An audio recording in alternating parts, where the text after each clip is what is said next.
How can a smaller regional power confront the world's largest navy with its massive aircraft carriers and advanced destroyers?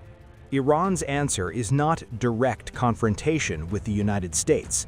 Tehran's strategy is built on asymmetric warfare. Imagine the following scene.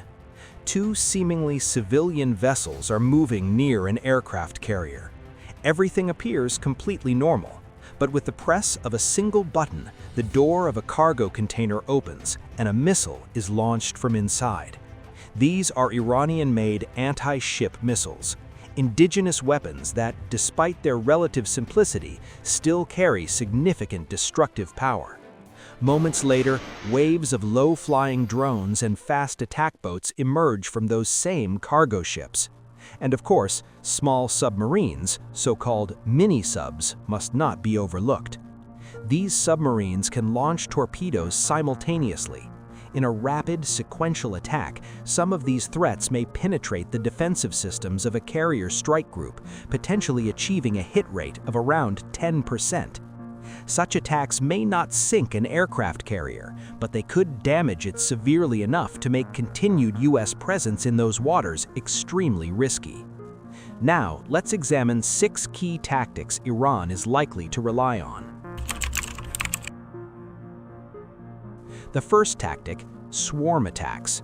The most well-known tactic is the swarm attack.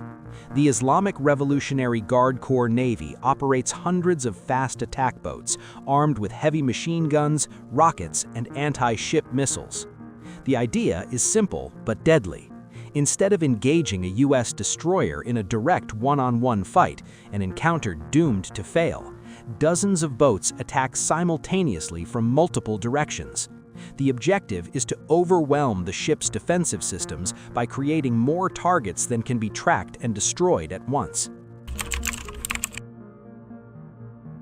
The second tactic, mining the Strait of Hormuz.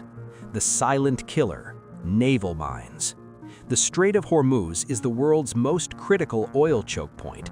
Iran possesses thousands of naval mines, including smart mines capable of detecting the unique acoustic signatures of enemy vessels. In a conflict, these mines could be deployed by submarines, small boats, or even disguised civilian vessels along major shipping routes. The goal is not purely military, it is economic shock, disruption of safe passage, and a sudden spike in global oil prices. The third tactic, creating a kill zone. This tactic exploits geography. Iran's rugged, mountainous coastline provides ideal cover for mobile missile systems. Iran employs shoot-and-scoot tactics, launching a missile and immediately relocating the launcher to a secure position. As a result, the Persian Gulf becomes an environment where U.S. warships are under constant threat from land-based systems, with nowhere to hide. The fourth tactic, ambush by small submarines. The waters of the Persian Gulf are relatively shallow. This is an unfavorable environment for large U.S. nuclear-powered submarines, but ideal for Iran's small diesel-electric submarines, such as the Ghadir class. These submarines can lie silently on the seabed and strike at the right moment with torpedoes.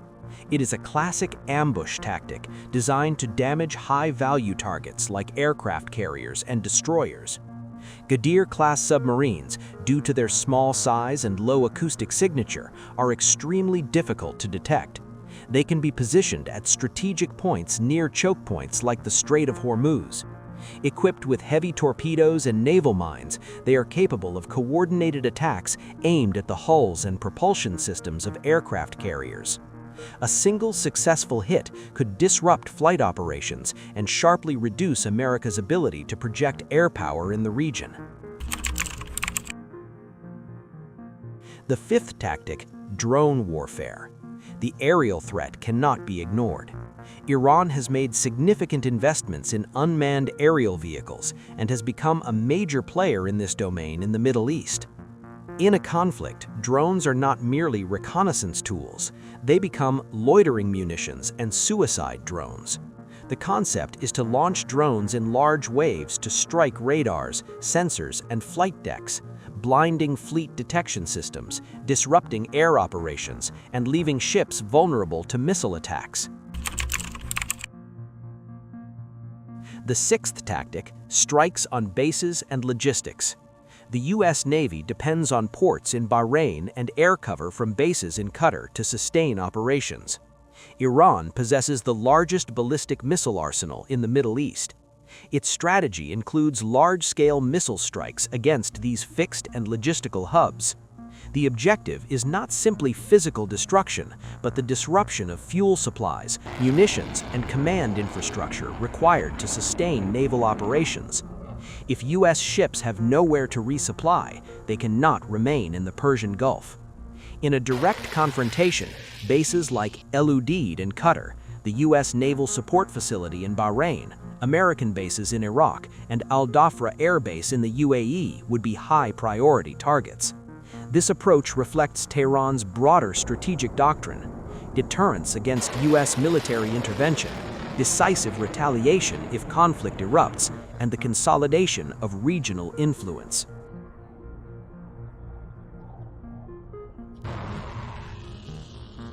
Ultimately, what defines this picture is not the absolute dominance of one side, but the clash between two fundamentally different logics of warfare. The United States relies on concentrated power, massive naval platforms, and technological superiority, while Iran pursues a strategy built on dispersion, surprise, and attrition.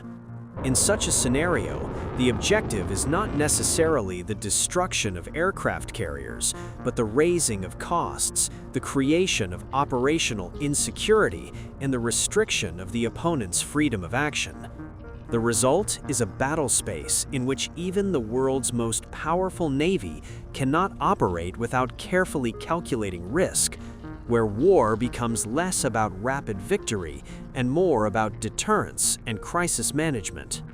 What do you think? Let us know in the comments. Thanks for watching till the end. Don't forget to like and subscribe, and until the next video, take care and stay safe.